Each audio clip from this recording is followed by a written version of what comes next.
Liz Truss just slammed Keir Starmer as UK worst PM ever. In the heart of London, where the echoes of history intertwine with the whispers of modern politics, a storm was brewing. The air crackled with tension as former Prime Minister Liz Truss prepared to unleash a blistering critique on her successor, Keir Starmer. The stakes were high, and the nation held its breath. Just weeks before a pivotal parliamentary debate, news leaked of Truss's fiery speech aimed directly at Starmer, whom she would accuse of being the worst Prime Minister in UK history. The timing was impeccable. With the royal family in the spotlight due to recent events, including King Charles's first state visit abroad, all eyes were on the political landscape. How would this clash of titans impact the monarchy's public image during such a delicate moment? As the cameras clicked and the media buzzed, questions swirled. Could Truss reclaim her political influence? Would Starmer rise to the challenge or falter under pressure? On the day of the speech, the atmosphere in Westminster was electric. Politicians, journalists, and royal watchers packed the chamber, each person eager to witness the confrontation. Liz stood at the podium, her expression a mix of determination and defiance. The room fell silent. Today, I stand before you not just as a former Prime Minister, but as a concerned citizen of this great nation, she began, her voice steady yet charged with emotion. Keir Starmer has led us down a path of stagnation, indecision, and despair. Under his leadership, the people of the United Kingdom have suffered. The audience was captivated, but as she continued, murmurs rippled through the crowd. Truss detailed the economic turmoil, the social unrest, and the failure to address pressing issues, each point sharper than the last. But as she spoke, a sense of foreboding hung in the air. What would Starmer's response be?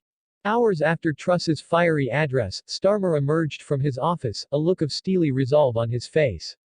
He had been preparing for this moment, and his team knew it.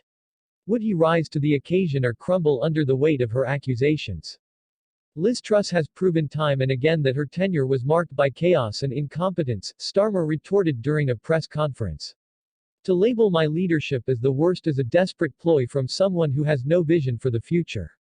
The media frenzy escalated. Social media exploded with hashtags like #TrussVStarmer, while royal commentators speculated on how this political drama would affect the monarchy's image.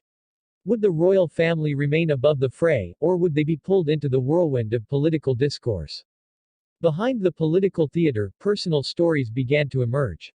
Voters shared their struggles on social media, recounting how decisions made in Westminster affected their lives. A single mother in Birmingham spoke about rising costs, while a retired veteran from Manchester expressed his disillusionment with both parties. These human stories added layers of depth to the political showdown.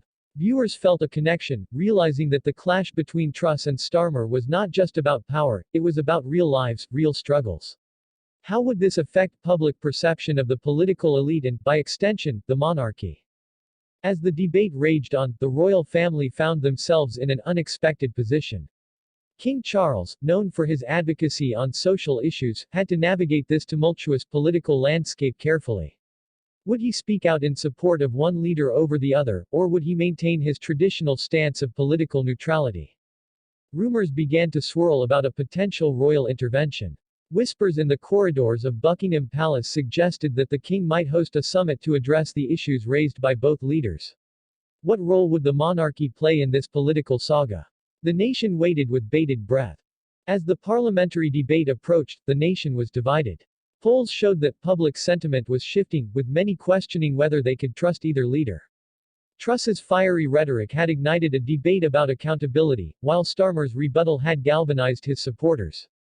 In a surprising turn, the royal family released a statement emphasizing unity and hope for the future, subtly urging both leaders to prioritize the well-being of the nation.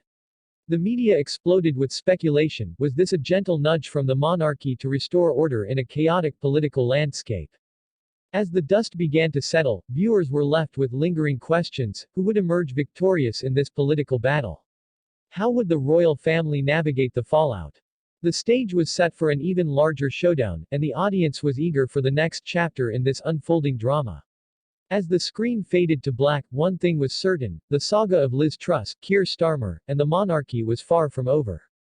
The nation would be watching closely, waiting for the next twist in this captivating political thriller.